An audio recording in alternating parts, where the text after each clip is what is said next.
Hola, hoy me he servido una copita de vino porque hoy toca explicar a Platón. Y Platón es mi filósofo más querido, del que he aprendido más cosas, cosas de las que de verdad importan. Lo más impactante o lo que más a mí me ha sobrecogido es la sensación que tengo al leer a Platón. Es como de un bienestar, de sentirme en casa, allí rodeado de Sócrates, los jóvenes, como una sensación de yo siempre he estado aquí. Y esta otra realidad en que vivimos todos, pues no es sino una pesadilla, un decorado virtual, una farsa hecha para hacernos sufrir. Y tiene que haber algo más. Y entonces yo siento esa conexión con Sócrates y su mundo y con Platón. Y allí me siento de verdad, real, con una serenidad, una paz, sin inquietudes. Tienes la sensación de que esa es la auténtica realidad, o por lo menos yo la tengo. Y de esa paz y esa serenidad sale mi modo de vivir en esta, vamos a llamarla, tragicomedia que es la vida, ¿no? Si ustedes comprenden esta dualidad entre realidad y apariencia, lo que sentimos como real y las apariencias. Y tienen ese impulso de trascender la apariencia, de buscar algo que sea un poquito más, que sea diferente, que nos eleve por encima de esto, lleno de enfermedad, de muerte, de crueldad, de locura, de miedo, de dolor. Si queremos sobrevolar esto, trascenderlo, entonces están entendiendo la filosofía de Platón perfectamente. Para mí ese impulso me lo da la lectura de Platón. A ustedes se los dará otra cosa. Puede que la música, el arte. Y ustedes dirán, a lo mejor, Eugenio, es que estás loco. ¿Cómo que siempre has estado en no sé dónde y esto es una mentira? Estás loco. Loco está el enamorado también. ¿Cómo? ¿Qué mundo es más real? ¿El mundo tal y como lo ve el enamorado o el que vemos los demás? Y esa es la pregunta. El enamorado quiere salir de este mundo y puede. Y por el tiempo que le dé, que tenga ese don, está más allá y está mejor. Y su realidad es otra, totalmente diferente. Y no hay sino que darle la enhorabuena. Pues miren, con esta pequeña introducción, el amor, la realidad, la apariencia, está Platón casi explicado. Ahora les voy a contar un poco lo del examen de aquella manera, porque yo no quiero ser exhaustivo ni quiero estar más de, bueno, si lo puedo hacer en 45 minutos, mejor que una hora, pero no sé. Voy a darme prisa. Por Platón.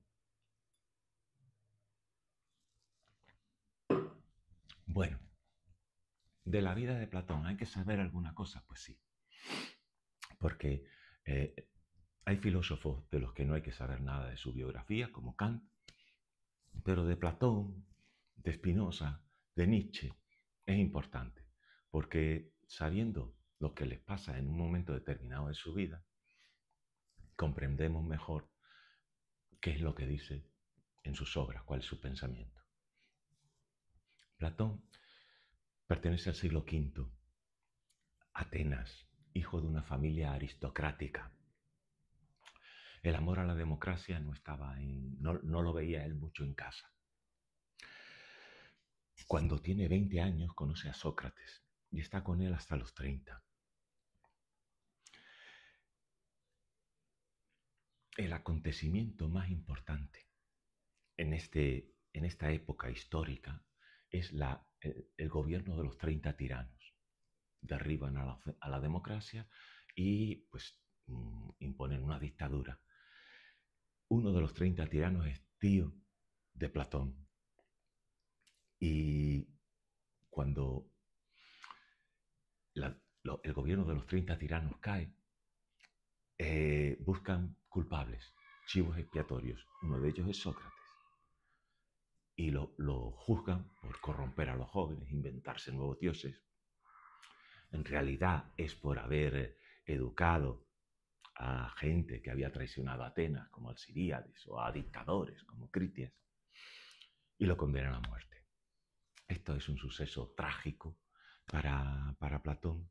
Platón huye de Atenas y empieza a escribir unos diálogos que se llaman de juventud socráticos, donde presenta la figura de Sócrates, sus pensamientos, ya lo hemos visto, el utilitarismo moral, las definiciones, la mayéutica, etc.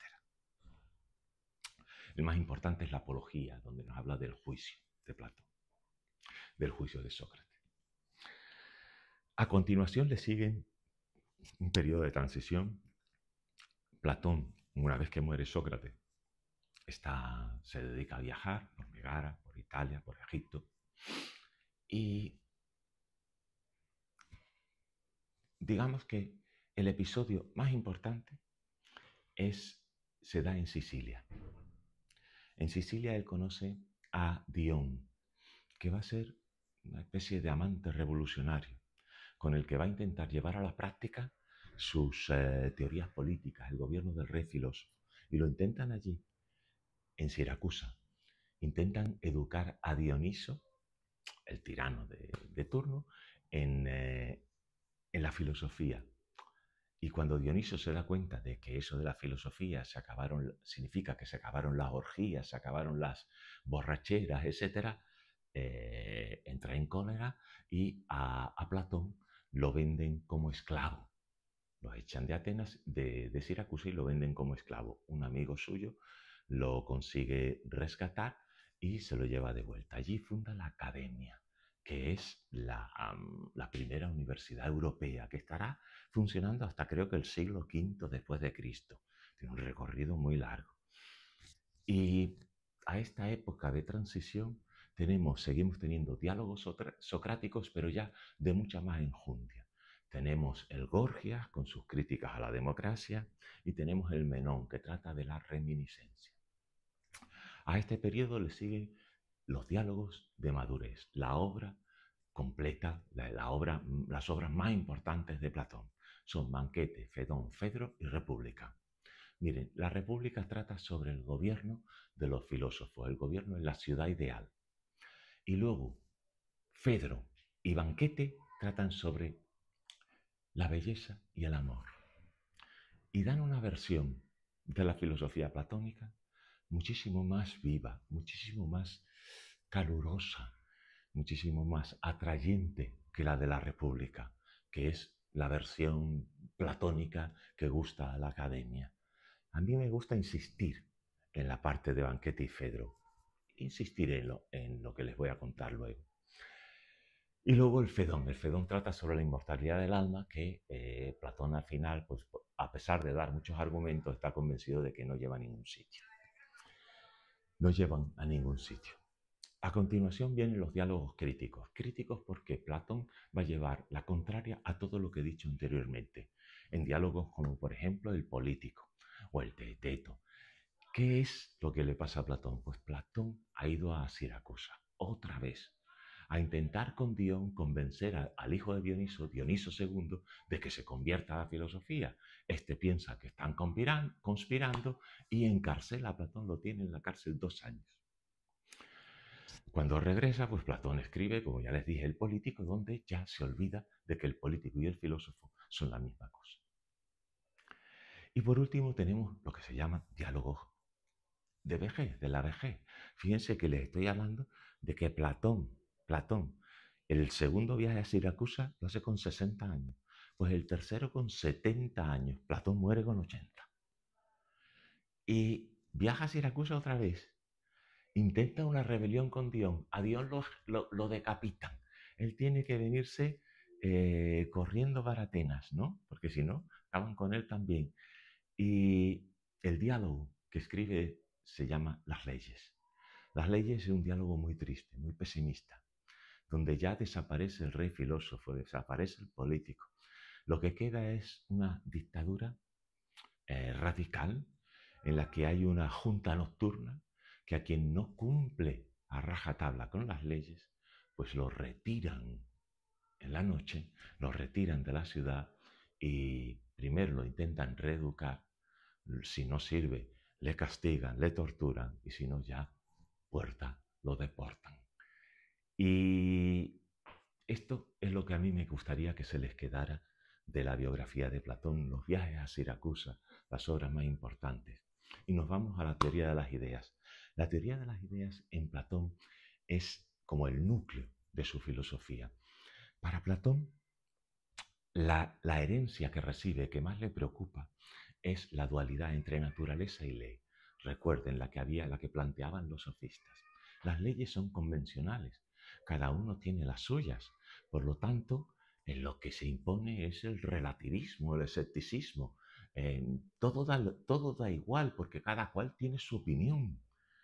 Y como dice Gorgias, todas las opiniones valen igual, ninguna es mejor que otra. La verdad es imposible de encontrar. Estos primeros sofistas, a estos primeros sofistas que no creen en nada, les siguen unos que dicen, bueno, las leyes no sirven para nada, pero tenemos la naturaleza. La naturaleza dice que debe gobernar el más fuerte, el derecho del más fuerte. Y Platón dice, vamos, entre que ninguna ley vale nada y que tenemos que obedecer al más fuerte, yo tengo que encontrar otra cosa. ¿Y cómo la encuentro? Pues sigue el camino de Sócrates, el de las definiciones. Tiene que haber una definición universal, eterna, inmutable, de lo que está bien, del bien, de la belleza, de la justicia, de los valores que nos permiten convivir. ¿Y cómo encuentra él estas ideas? Pues las encuentra, se inspira en las matemáticas, con sus conocimientos que había adquirido de los pitagóricos en esos viajes a Italia que les he dicho. ¿Y qué es lo que se da cuenta que encuentra en las matemáticas? Pues que hay definiciones, definiciones que son siempre verdaderas y universales, válidas para todo el mundo, e inmutables, son eternas. Y tenemos que buscar algo así, buscar lo que es la belleza en sí misma, no para mí o para ti, sino la belleza en sí misma. Y a eso es a lo que Platón llama ideas. Y estas ideas son esencias y tienen que estar separadas, no pueden estar en este mundo, porque en este mundo solamente hay cosas particulares, materiales, que se corrompen. Y estas ideas en sí mismas, eternas, inmutables, no pertenecen a este mundo, tienen que estar en otro. ¿Cuál es el mundo de las ideas que está en el cielo? Platón pues se lo inventa, manda para allí a las ideas. Fíjense bien, el propósito de la teoría de las ideas es político, pero también metafísico. ¿En qué sentido? Pues que dividiendo el mundo entre una realidad inmutable, eterna, etcétera, y un mundo de apariencias, de opiniones, Platón está haciendo una síntesis de los dos grandes presocráticos, de Parménides y de Heráclito. Y Platón se inclina por Parménides, por ese mundo de esencias verdadero, universal, inmutable. ¿Vale? ¿Qué más podemos decir de la teoría de las ideas? Bien, Platón lo articula en torno a los conceptos de participación e imitación. Las cosas particulares copian o participan de las ideas. Por ejemplo, un caballo es un caballo si participa de la idea del caballo o copia a la idea del caballo. ¿Vale? Entonces,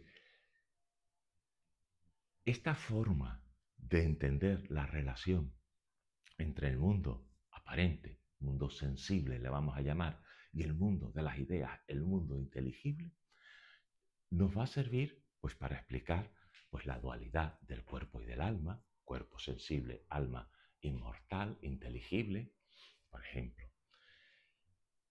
¿Qué más? En el mundo de las ideas las ideas están jerarquizadas. La idea más importante es la idea del bien. Y alrededor suyo pues están las ideas éticas, las virtudes, las ideas estéticas, la belleza, las ideas matemáticas y por último las ideas de las cosas naturales, como la del caballo. ¿Vale? Gracias a que están jerarquizadas, podemos hacer el recorrido desde las ideas de rango inferior, las matemáticas, hacia arriba, las ideas estéticas, las ideas éticas y hasta la idea del bien. Y una vez conocida la idea del bien, pues ya nos podemos convertir en gobernantes filósofos. ¿Vale? ¿Qué es la idea del bien? La idea suprema, la que nos convierte en reyes filósofos. Pues dice Platón, vamos a ver, el bien, como todas las demás ideas, es inextenso. Es lo más parecido a un objeto matemático. No pensemos en las ideas como algo extenso, material. No lo pueden ser porque si no cambiarían, se corromperían. Son objetos inextensos, inmateriales. ¿Y en qué sentido puede ser el bien algo inextenso, material? Pues en el sentido matemático. Para Platón, por ejemplo, la belleza es una proporción matemática, la proporción áurea, que está en la naturaleza y en la escultura y en la arquitectura. Pues el bien también es una armonía, un número. Esta relación entre matemáticas y música la trae él de los pitagóricos. Y dice Platón una cosa muy bonita, dice, tanto en el alma como en el estado, decimos que todo va bien si hay armonía. Es decir, si cada parte del alma hace lo que debe, la parte racional es prudente, la parte fogosa es valiente y la parte apetitiva no moderada. Y si cada clase del Estado hace lo que debe, cumple su función, la clase de los gobernantes filósofos es prudente, los soldados son valientes y los trabajadores son moderados. No quieren estar todo el día de fiesta. Y entonces, cuando se da esta armonía, se puede decir que se realiza el bien. Otra forma de interpretar la idea del bien es la de un número. Ese número, esta interpretación es de un filósofo, un intérprete de Platón que se llama Grube, y es muy bonita, por eso se las cuento. Hay una parte de Platón en la República que se llama el discurso de las musas. Ahí lo que se dice es lo siguiente: para que haya armonía en el Estado, los gobernantes filósofos tienen que mezclar a los mejores con los mejores. Cuando se mezclan las clases, el Estado entra en decadencia, se corrompe y adiós. ¿Vale? Necesitamos mezclar solamente los mejores con los mejores, aunque haya que engañar a la gente. ¿Vale? Y no les hablo de la lotería que arma Platón al respecto porque no tengo tiempo. Pero lo que sí es verdad es que si no respetamos eso, no respetamos el unir a los mejores con los mejores, pues el Estado se va a la bancarrota. Y es más, dice Platón, en el discurso de las musas, hay una fecha, por no sé qué conjunción de los astros, en la que los emparejamientos y la reproducción serán óptimos. Cuando los gobernantes filósofos olviden esa fecha, el Estado se irá al carajo. Entonces, esa fecha es clave. Y esa fecha es el bien, porque si la recordamos, en el Estado habrá armonía. Y la armonía dentro del Estado y dentro del alma es el bien. ¿Vale? Y yo diría que de la teoría de las ideas, bueno, les puedo hablar también de la alegoría del sol. Platón hace una comparación entre el sol del mundo sensible, este que está iluminando esta mañana preciosa de domingo, y el sol del mundo inteligible, que sería la idea del bien. Del mismo modo que el sol aquí abajo nos permite ver las cosas y conocerlas, y nos permite, y le da la vida a todo, porque si no hubiese el día, pues no habría vida y viviríamos en una noche eterna. Y pues allá arriba, en el mundo inteligible, la idea del bien da el ser a las demás ideas, les da la vida. La idea de belleza no es bella, sino es buena. Y además ilumina a todas las demás ideas, de manera que hace posible el conocimiento. Y esta es más o menos la teoría de las ideas de Platón. Pasamos al mito de la caverna. El mito de la caverna nos va a servir para entender bien, correctamente, la teoría de las ideas en su sentido metafísico, es decir, cuál es la realidad. Hay una realidad que es el mundo inteligible y una apariencia que es el mundo sensible, y en el mito de la caverna se ve perfectamente, y además nos va a servir para pasar a lo que es la teoría del conocimiento en Platón.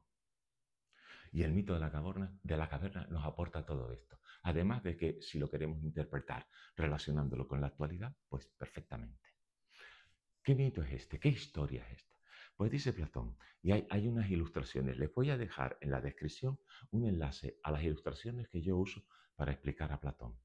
Les voy a dejar también unos apuntes, más o menos lo que les cuento, y el comentario de texto del mito de la caverna. Les voy a dejar un enlace a esas tres cosas.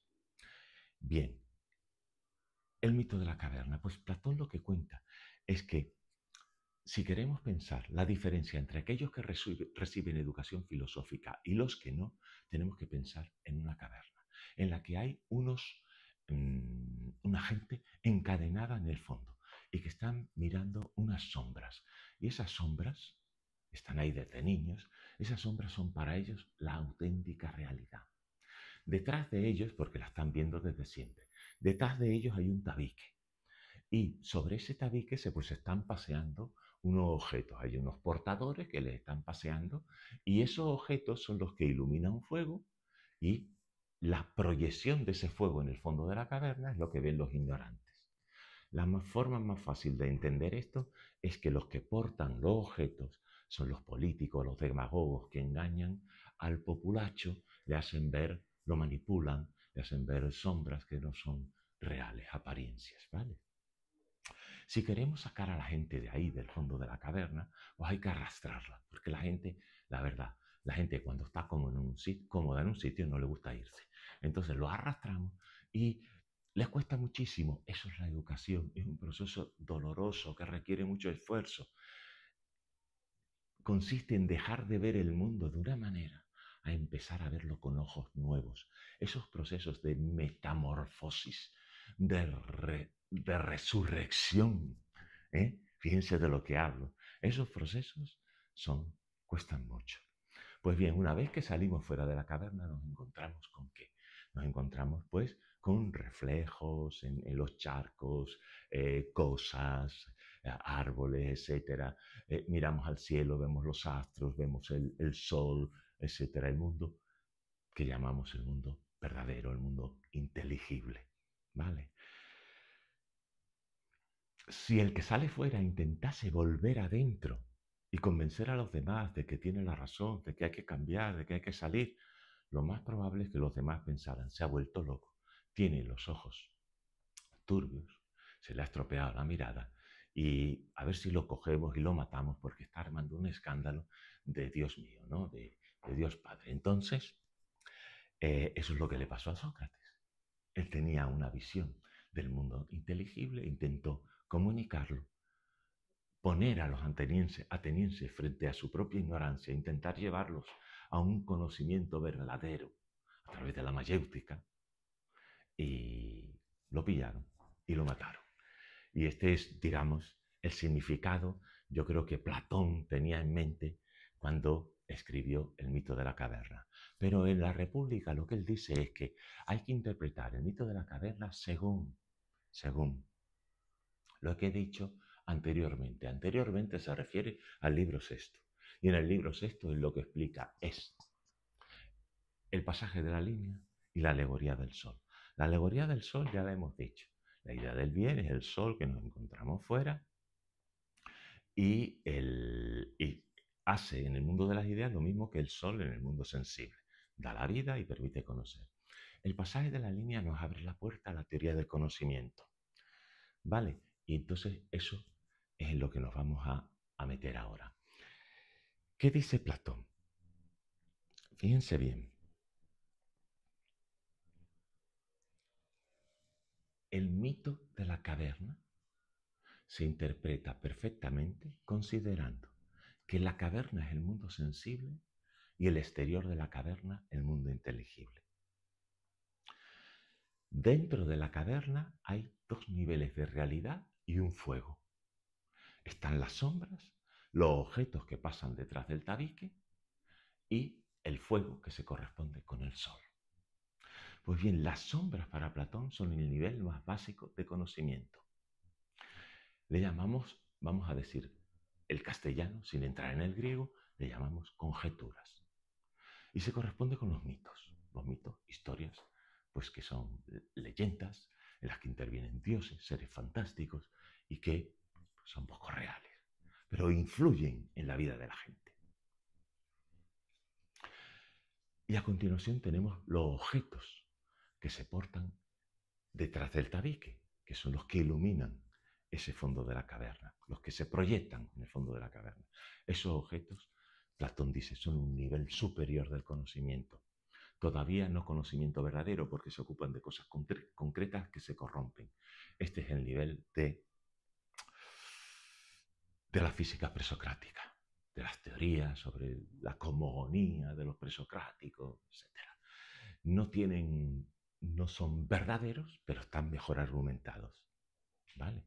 La física de los presocráticos, fíjense que la física está dentro de la caverna, en el mundo sensible, donde solamente hay opinión, ¿vale?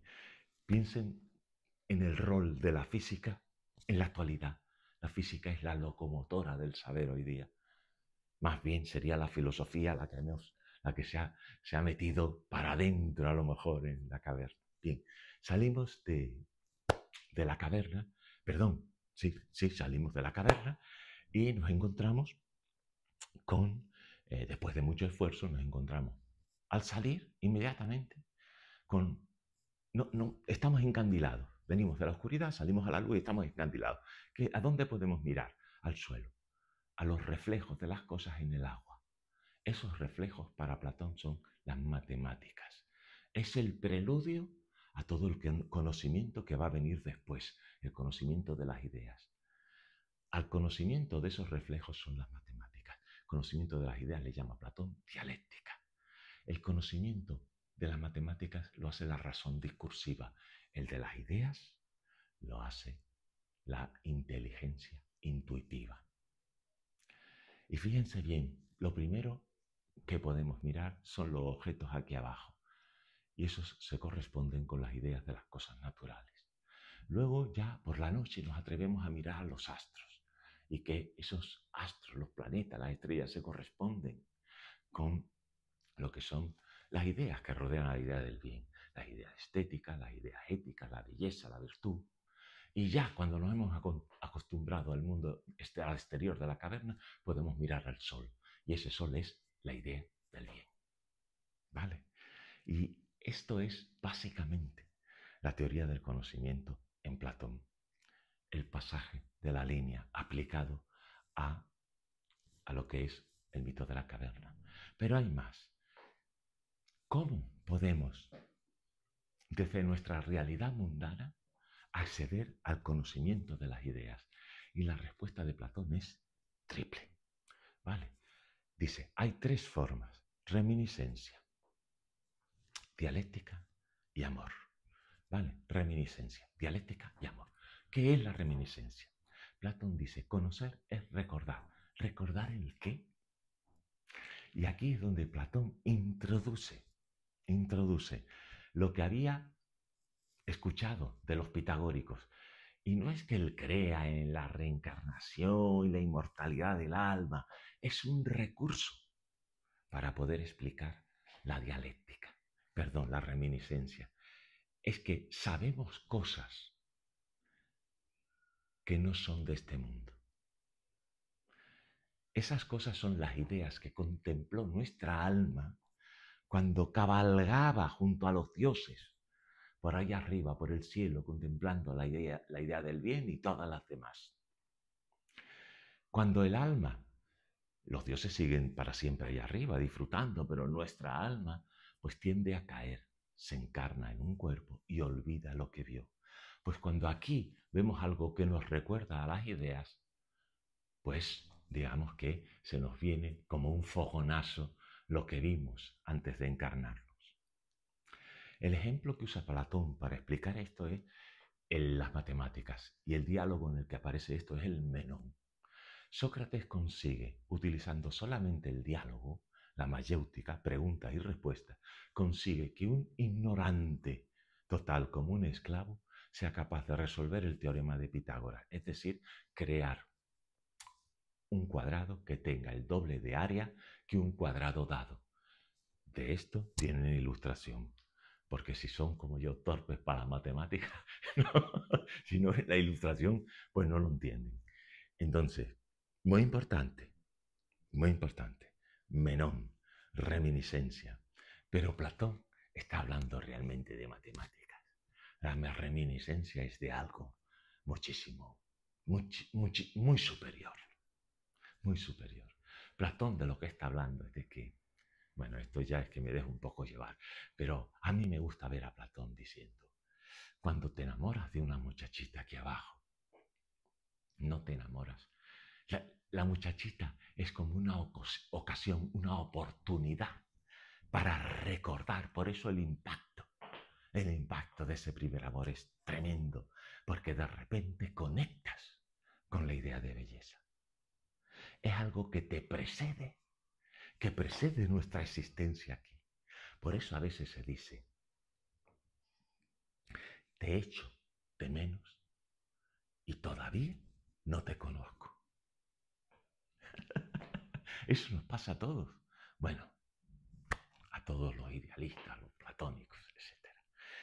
Reminiscencia dialéctica es muy sencillo, solamente hay que separarla de las matemáticas. Las matemáticas proceden de una manera descendente y apoyándose en imágenes. Por ejemplo, tenemos la figura del triángulo y deducimos lo que son los teoremas matemáticos, como por ejemplo que el triángulo, los ángulos del triángulo suman todos 180 grados. Eso es la matemática. La dialéctica, el conocimiento de las ideas, procede a la inversa, procede de una manera ascendente, ¿eh? Desde las ideas más simples hasta la idea suprema, el bien, y lo hace sin imágenes, porque no hay imágenes de las ideas son inextensas, inmateriales, no son imágenes, no tienen forma, son números, es la forma más fácil de entenderlo, son números, ecuaciones. La belleza es una ecuación matemática, el bien es un número, una fecha. Y la dialéctica es ese proceso ascendente porque nos elevamos hasta arriba. Y claro, a mí, cuando dice la idea suprema es el bien, pues a mí me gusta más el banquete. Eso es de la República. En el banquete, la idea suprema es la belleza. Y vamos de las cosas concretas, del amor por un cuerpo bello, hasta la idea misma de belleza. Y ese es el impacto que nos produce el primer amor. Aparentemente estamos viendo a una muchacha cualquiera, pero en nosotros lo que aparece es el recuerdo de la belleza en sí misma. Y eso nos turba, nos dan temblores, náuseas, estremecimientos, locura, la locura amorosa. Bueno, y cambio, me paso ya al tema del amor, reminiscencia dialéctica y amor. No es que me pase, es que le estaba hablando de ello. El amor se trata en el banquete y en el Fedro. En el banquete lo que dice Platón es la idea de belleza no tiene forma, lo acabamos de decir. La idea de belleza no es ni grande, ni pequeña, ni fea, ni es fea en un sitio y bella en otro, sino que es la belleza en sí misma. ¿Vale? Y en el Fedro lo que cuenta son esos efectos de los que he hablado cuando la contemplamos. Eh, Otra forma de entender cómo se accede a esta realidad superior de la belleza en sí misma, desde lo más concreto, desde este recordar lo que verdaderamente importa, es la terapia. En terapia se trata de ir desde lo cotidiano hasta lo que está en el pasado y ha determinado nuestra vida. Normalmente está bloqueado. La terapia habla de la catarsis. La catarsis es el momento en el que recordamos eso. Normalmente una realidad muy desagradable. Recordamos eso y a partir de ahí nuestra vida cambia. Porque miramos el mundo con ojos nuevos. La realidad es otra. Y lo mismo pasa con el amor. Cuando nos enamoramos, no es que nos enamoremos de una muchacha solamente, es que conectamos con la belleza en sí. Nuestros ojos se transforman y el mundo es radicalmente nuevo. Y paso a otra cosa que se nos va el tiempo, la antropología en Platón. La antropología en Platón es necesaria para entender su ética y su política. La antropología en Platón, ¿qué nos dice? Pues Platón es dualista. Tiene que meter por aquí lo que ha aprendido de los pitagóricos y que le va a servir tanto para la ética como le ha servido para la teoría del conocimiento. ¿Y qué es lo que ha aprendido de los pitagóricos? Pues que tenemos un alma y un cuerpo. El alma es inmortal, el cuerpo es mortal. El alma la creó el demiurgo es como una especie de... En la cosmogonía de Platón, en la creación según Platón, hay una deidad menor que es el demiurgo, encargado de copiar las ideas en la materia. Como las ideas son perfectas, pero la materia no, el mundo sale como lo vemos, un poco defectuoso. Entonces, el demiurgo es una deidad que bueno, pues es que disminuida. No es como el Dios perfecto del cristianismo, que es omnipotente, omnisciente, super todo, ¿no? Superman. Bien, pues el demiurgo crea las almas y por eso las almas tienen un toque divino, tienen esa inmortalidad. Para Platón, como hemos dicho, el alma lo que busca es salir de este mundo sensible y viajar al mundo inteligible. Por eso el alma siente al cuerpo como algo que la retrasa, que la ata a este mundo. El cuerpo es un estorbo, una presión para ese viaje que queremos emprender hacia la auténtica realidad, hacia la realidad de las ideas. El alma, además, dice Platón, tiene tres partes. Y este es el principio de la psicología. Digamos, si queremos buscar el origen de la psicología, aquí lo tenemos. Una división de los procesos mentales. Dice Platón, miren, tenemos la parte racional del alma, que está en la cabeza y es eterna. Y luego tenemos la parte fogosa, que está en el pecho y pues no es eterna. Es la parte de las pasiones, ¿vale? Pues la valentía, el amor, la ira. Y luego tenemos la parte apetitiva, la menos digna, que está en el vientre y es la que corresponde a la lujuria, a la gula, las cosas más humillantes desde un punto de vista idealista de lo que es un ser humano. Y con esas ideas básicas de la antropología, lo que hace Platón es adornarlas con dos mitos. Y tengo que hablar de los dos mitos. No me va a llevar muchísimo, pero sí tengo que hablarlo. Uno es el mito del carro alado y otro es el mito de El mito del carro alado lo que nos dice es que el alma humana estaba junto a los dioses, cabalgando por ahí arriba como por el mundo de las ideas, disfrutando de esa contemplación de lo perfecto. Pero el alma de los dioses la identifica. Platón dice que las almas son como un carro tirado por dos caballos. El carro tiene una auriga, un conductor, y dos caballos que van impulsando, ¿no? Y el caballo tiene alas porque anda por el cielo. Esto se corresponde con el mito del carro del sol que salía del mar y el amanecer y todo eso. Bueno, el caso es que los caballos de los dioses son los dos magníficos, tiran de ellos hacia arriba. Sin embargo, el carro del alma humana tiene un caballo blanco y un caballo negro. El caballo blanco es la parte fogosa y el auriga hace lo posible porque la impulse hacia arriba, que la lleve hasta la contemplación de las ideas. Y piensen en que las ideas están por encima de un mar de nubes. Entonces tenemos que sacar la cabecita, a lo mejor vemos la belleza, el bien, un poquito, de refilón, un instante. Pero el caballo negro es la parte apetitiva, y la parte apetitiva, los placeres, quieren encarnarse, quieren disfrutar y tiran de nosotros hacia abajo y nos encarnamos. Y dice Platón, mire, según sea el conocimiento de las ideas que hayamos adquirido, nos va a tocar una vida mejor o peor. Si hemos visto mucho de las ideas, seremos filósofos, reyes justos. Y si hemos visto nada de las ideas, nos tocará ser un sofista o un tirano, que era para Platón lo peor. El mito de Er. Bueno, el mito del carro alado lo que quiere decir es que si tienes conocimiento de las ideas, podrás elegir una buena vida. No hay buena vida para los ignorantes. El mito de Er. El mito de Er lo que dice es lo siguiente.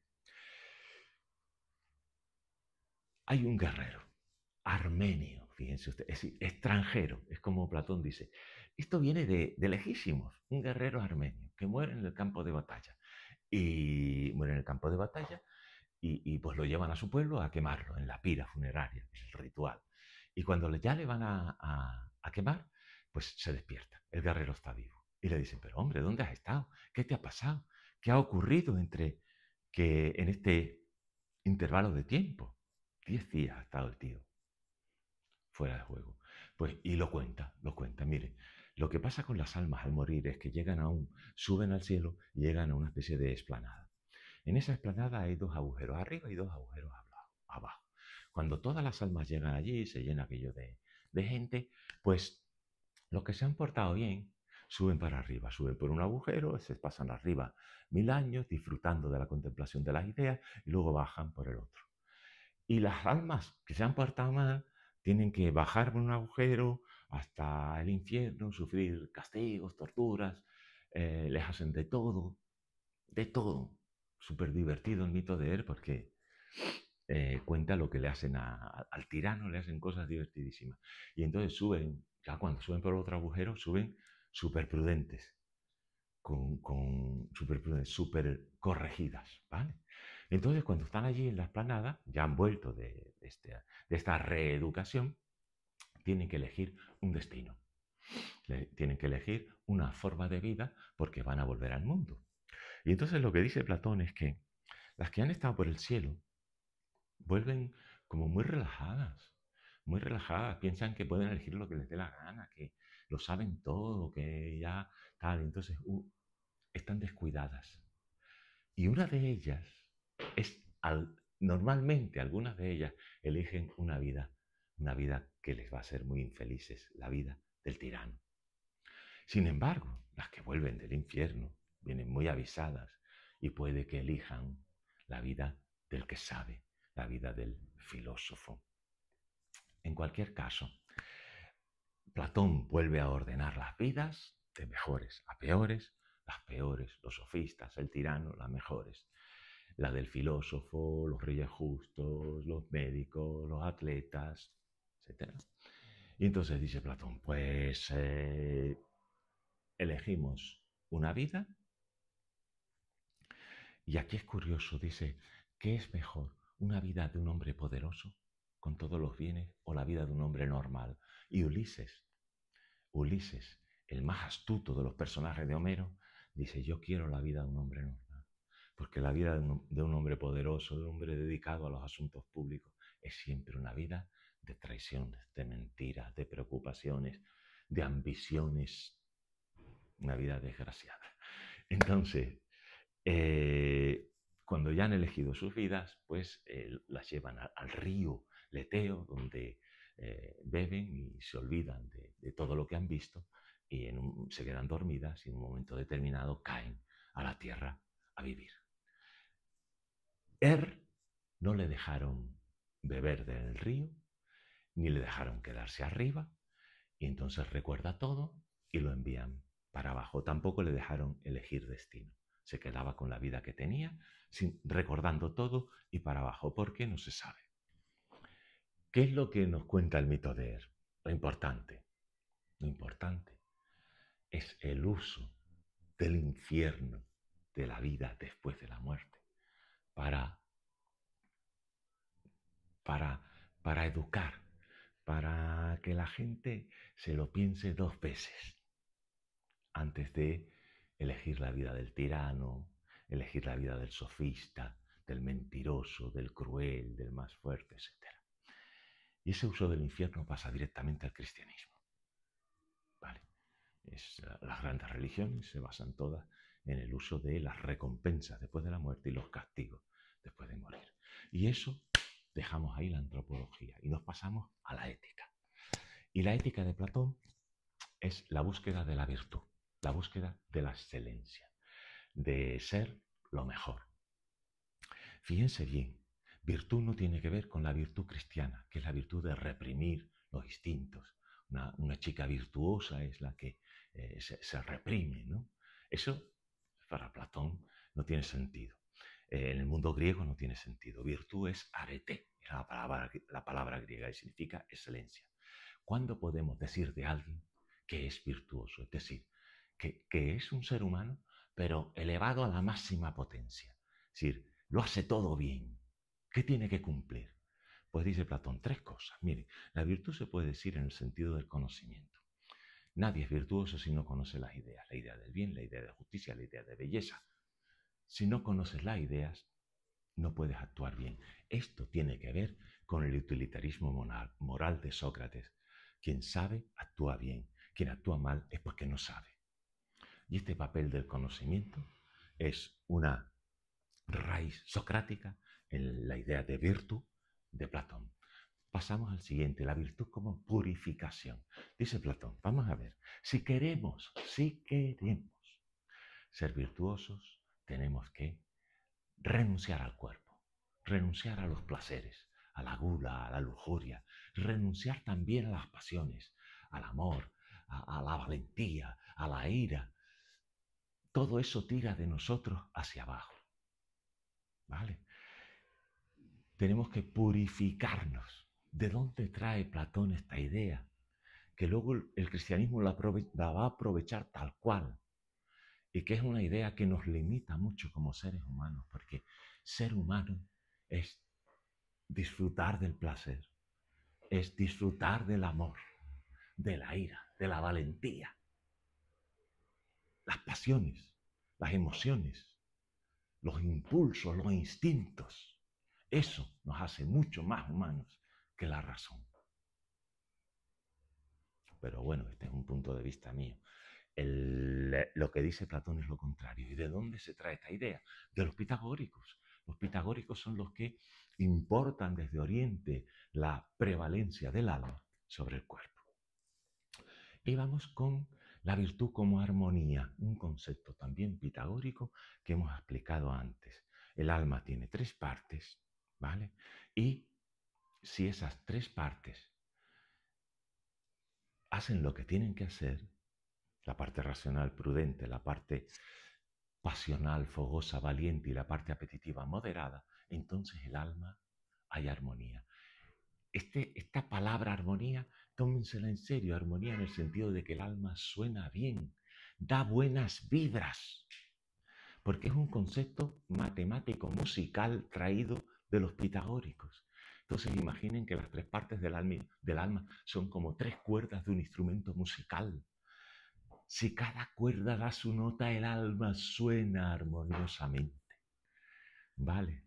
Y esta es la ética de Platón. Y pasamos al último punto, a la política. Y tenemos 12 minutos antes de que el texto nos corte radicalmente. ¿Qué nos dice Platón en la política? Pues Platón lo que quiere es enfocar, describir lo que sería la ciudad ideal y al mismo tiempo lo que sería el peor de los gobiernos. Esta ciudad ideal, ¿cómo tendría que ser? Y Platón nos dice, si una vez que tengamos la visión de la ciudad ideal y del peor de los gobiernos, la tiranía, podremos comparar si la vida del hombre que vive en la ciudad ideal, guiado por la razón, con un alma armoniosa, es una vida más feliz que la del tirano, el que lo tiene todo, todo el poder, toda la gloria, todo el dinero, lo que quiere todo el mundo. Dice Platón, ¿es realmente el tirano el hombre más feliz? ¿O es el hombre más infeliz, más desgraciado, que tiene un alma atormentada, que vive en el peor de los sistemas políticos? ¿No será que el que conoce las ideas y es rey filósofo y gobierna la ciudad ideal, ese es el que vive la auténtica vida, la vida buena. Y entonces dice, si queremos saber esto, tenemos que pintar la ciudad ideal. ¿Y cómo es la ciudad ideal? Pues dice Platón que nos tenemos que unir los seres humanos porque así sobrevivimos y una vez que estamos unidos en aldeas nos dividimos el trabajo porque eso nos permite tener muchas comodidades y entonces una vez que estamos organizados en una ciudad pues se da una división natural entre tres clases.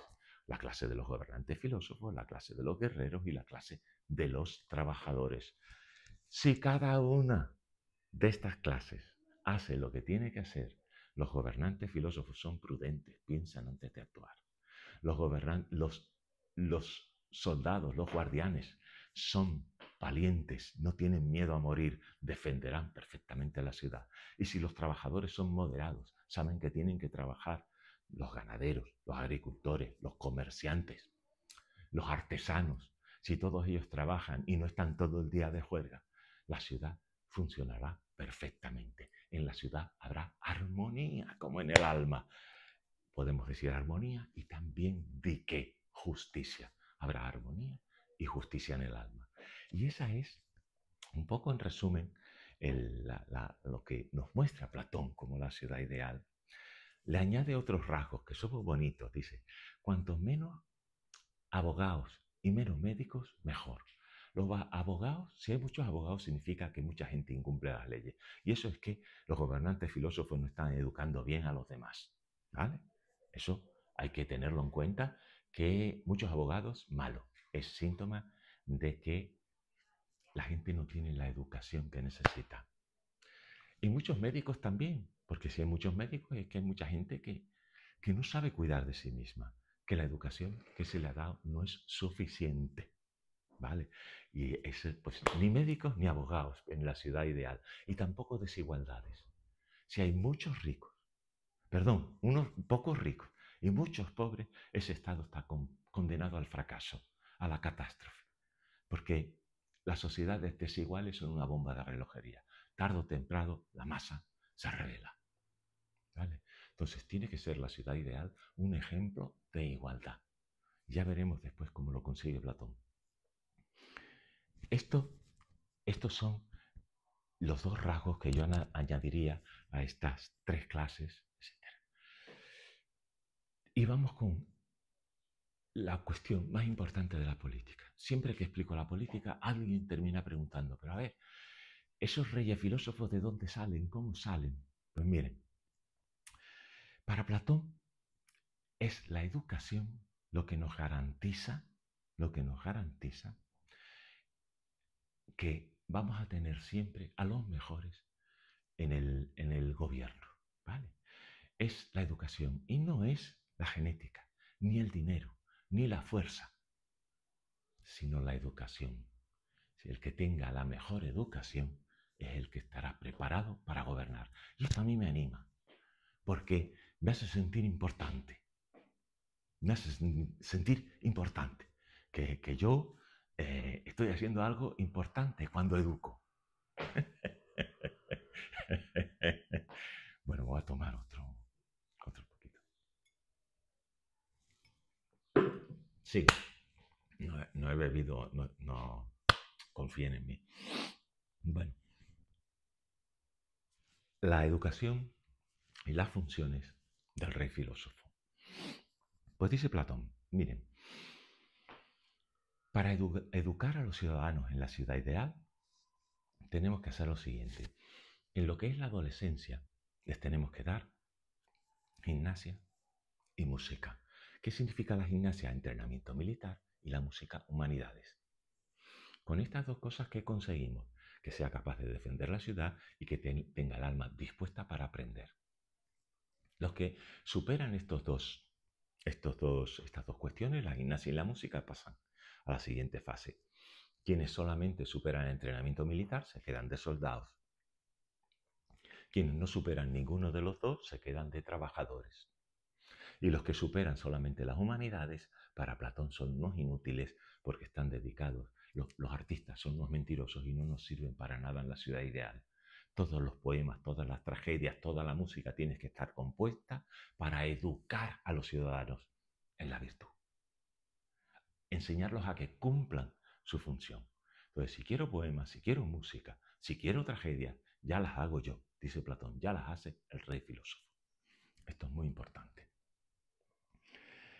Pues en el siguiente nivel lo que toca son las matemáticas. A algunos se les da bien, a otros no se les da tan bien. A los que no se les da tan bien quedarán como generales de los ejércitos. Y a los que se les da bien las matemáticas, que decíamos que era el nivel previo al conocimiento de las ideas, pasan ya a la dialéctica. Y ahí conocen las ideas, y la idea del bien, la idea de justicia, la idea de virtud. Y no solamente la conocen, y fíjense bien, este proceso llega hasta los 50 años. Luego tienen que hacer prácticas de gobierno, estar en puestos de responsabilidad para ver si se corrompen. Eso es muy importante, para ver si se corrompen. ¿Se corrompen o no? Y los que no se corrompen, pues ya están preparados para gobernar. Y estos, pues nada más que decir, pues que estos son los que gobernantes filósofos. Y estos llegan al poder a los 60 años. Y la mayoría de los alumnos dice, pues tendrán sus recompensas, su palacio, sus dineros. No, no puede haber desigualdades. El rey filósofo vive en los barracones con los soldados, come con ellos en común, hace comidas en común. Y esta forma de vivir en la que los sabios viven como el común, también está tomada de los pitagóricos, la vida comunitaria. Ni siquiera pueden tener familia propia, ni hijos propios, porque si los tuvieran se ocuparían de lo suyo y no de lo que es común. ¿Y cuáles son las funciones del rey filósofo? El rey filósofo tiene que cuidar de que solamente se mezclen los mejores con los mejores, ¿vale? Porque esa es la clave de tener siempre los mejores ciudadanos y de que la ciudad funcione bien, no se vaya al garete. Y también tiene que controlar los límites de la ciudad, tiene que llevar a cabo también una especie de política eugenésica, es decir, no puede haber demasiada gente, la gente tiene que estar ajustada a los recursos que hay. Y doy por cerrado el tema de Platón.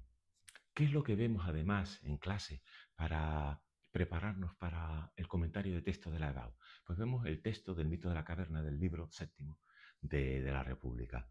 Y en ese texto lo que hay es todo lo que hemos dicho y algunas cosillas que son muy bonitas, como por ejemplo la idea de la educación en Platón. La educación para los sofistas es meter conocimientos en cabezas huecas. Platón dice, eso no sirve para nada. Lo que dice Platón es que la educación consiste en la mayéutica, en orientar la inteligencia del alumno hacia lo que verdaderamente importa, apartarla del reino de las apariencias, de los placeres, de inmediatos, y dirigirla hacia donde están las ideas. Y esa es la educación que vale, la que cuenta. También, pues, relata Platón lo que significa la política.